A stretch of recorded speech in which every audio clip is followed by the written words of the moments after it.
Alright, this is the energy calculations lecture. When you're doing calculations with energy, there are four equations that we're going to need to learn to use. The first one is simply GP equals mgh, then TKE equals 1/2 mv squared, RK equals 1/5 mv squared, W equals F times D. These right here are is a little key that tells you what each of the variables in these different equations mean. And we'll go through these equations one at a time to see how they work. First, gravitational potential energy. Gravitational potential energy equals the mass times the gravitational field strength times the height.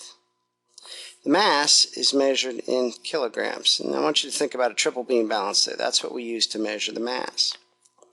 Gravitational field strength, if you'll remember this device here that I have at the front of each of my classrooms, that tells you what the gravitational field strength.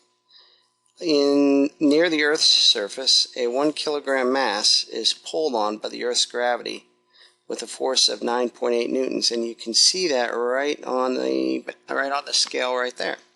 And that tells you that it's 9.8 newtons for every kilogram of mass. So the gravitational field strength is 9.8 newtons per kilogram. Height. When you're calculating up the gravitational potential energy, it's important to know the height. Here's an example. This rock is 80 meters above the ground, so our height would be 80 meters. This book right here is 0.78 meters off the ground. So we'd use 0.78 meters as height. And that's even if this book were located on a table on the third floor of a building. Where the height of 0 is, where your reference point is something you can set here. The most obvious place to set it would be the height of the floor without worrying that you're on the third floor. So gravitational potential energy equals mass times gravity times height. Let's try a practice calculation. Imagine we have a word problem. How much gravitational potential energy is stored in an 85 kilogram rock on the edge of a cliff 60 meters above the ground? Now here's a picture. Shows you the mass of the rock, shows you the height above the ground. GP equals M times G times H. The mass is 85 kilograms. The gravitational field strength, instead of 9.8, we're just going to use 10 newtons per kilogram. That's from up here.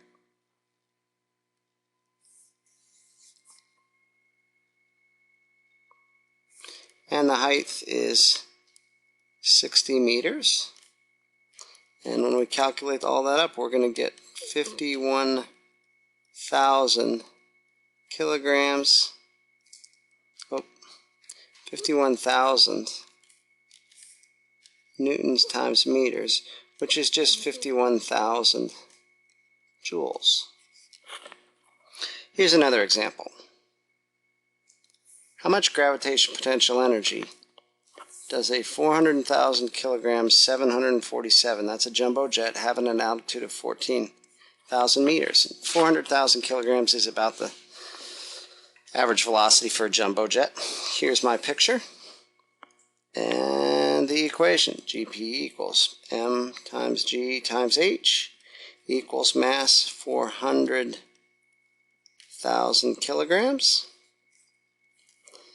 G is 10 newtons per kilogram, and the height is 14,000 meters. If I multiply that all out, that equals 560,000,000,000,000,000 newtons per meter, or 5.6 times 10 to the 10th joules. That's our first equation. The second equation we'll use to calculate energy is translational kinetic energy. That is, translational kinetic energy equals 1/2 times the mass times the velocity squared. Don't forget that squared. That's an easy thing to forget. Mass, again, is measured in kilograms, and it's what you use a triple beam balance for. Velocity is simply how fast the object's traveling, and that's usually measured in meters per second. So, how do you do calculations? Well, here's a first example. How much translational kinetic energy is stored in a 2,000 kilogram car traveling at 40 meters per second?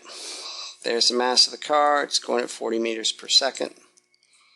Translational kinetic energy is 1/2 times mass times velocity squared. So that's 1/2 times the mass is 2,000 kilograms times the velocity is 40 meters per second, and that's squared. So what am I going to get there? I'm going to get 1,600,000. And what units am I going to get?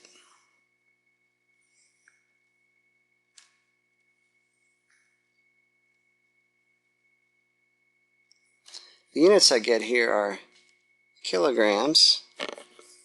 Here's the kilograms. And I've got meters per second, but they're squared, so it's times meters squared per second squared. Another way to say that is joules. So we have 1.6 times 10 to the 6th joules. Here's a second problem. You dive off of a diving board. The height of the diving board is 30 meters above the water. That's the height of an Olympic platform. You can see the diver right there. And when they dive from that height, they pick up speed all the way down as their gravitational potential energy is transformed into kinetic energy. By the time they reach the surface of the water, they're going about 24.5 miles per hour, or meters per second. That's almost 50 miles per hour. It's important when you're a diver that you enter the water correctly. If you do a belly smacker or a back smacker, you'll probably knock yourself unconscious. If the diver has a mass of 80 kilograms, what will be her translational kinetic energy as she enters the water? DKE equals 1/2 mv squared equals 1/2. Let's see, her mass is 80 kilograms. And her velocity is 24.5 meters per second squared. That's going to equal 24,000 joules. And here's an interesting aside. Let's calculate up the gravitational potential energy of this diver.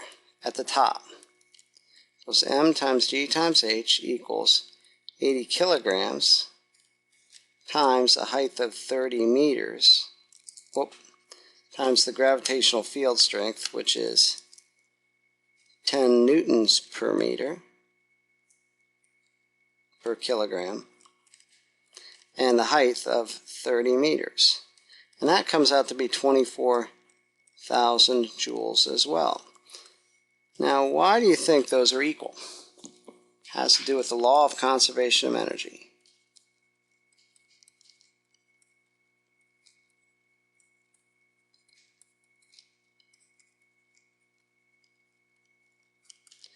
If the person possesses 24,000 joules of gravitational potential energy, and all of that is converted into kinetic energy at the bottom, there would be no gravitational potential energy left because your height is 0, so all of that would be translational kinetic energy, so it would be 24,000 joules.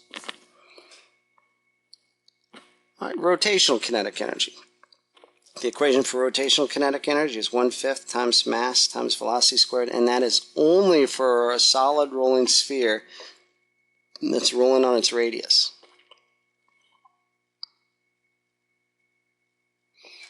Mass, again, measured with the triple beam balance. Velocity here is just how fast the sphere is rolling. Here's a sample problem. What is the rotational kinetic energy of a 0.046 kilogram golf ball rolling at 12 meters per second along the surface of a putting green? That's the actual mass of a golf ball. That would be a pretty fast putt. That's about 25 miles per hour. Rotational kinetic energy is 1/5 mv squared equals 1/5 The mass is 0.046 kilograms. The velocity is 12 meters per second, and that's squared.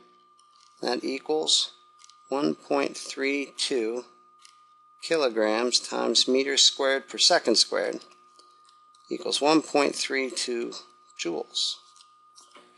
That's rotational kinetic energy. The last equation I'm going to work with is work. Work equals force times distance. The force is a push or a pull, and you measure those with spring scales. There's other ways we can measure them, but that's the device that you're used to using in class. Times the distance moved, and that's just how far something is dragged.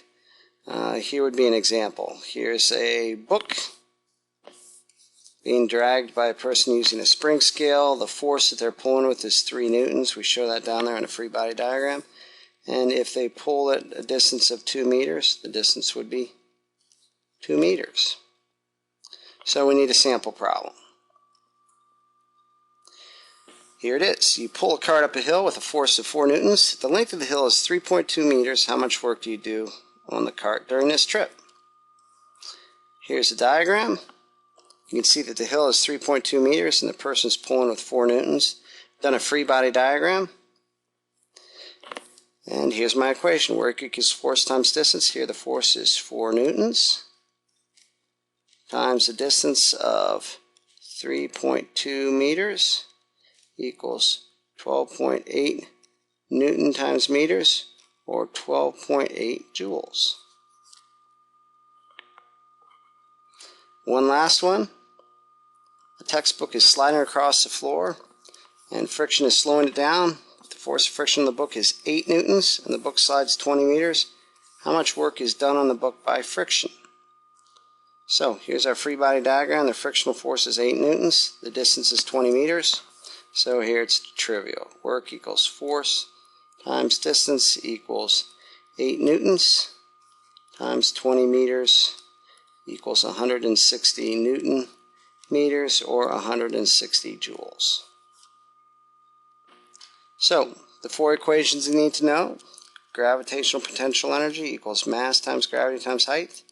Translational kinetic energy equals 1/2 times mass times velocity squared. Don't forget the squared. Rotational kinetic energy equals 1/5 times mass times velocity squared. Don't forget the squared. And work equals force times distance. You should memorize all this.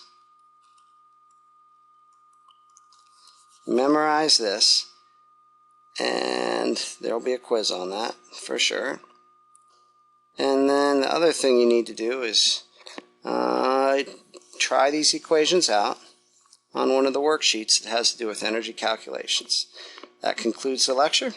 Thank you for watching.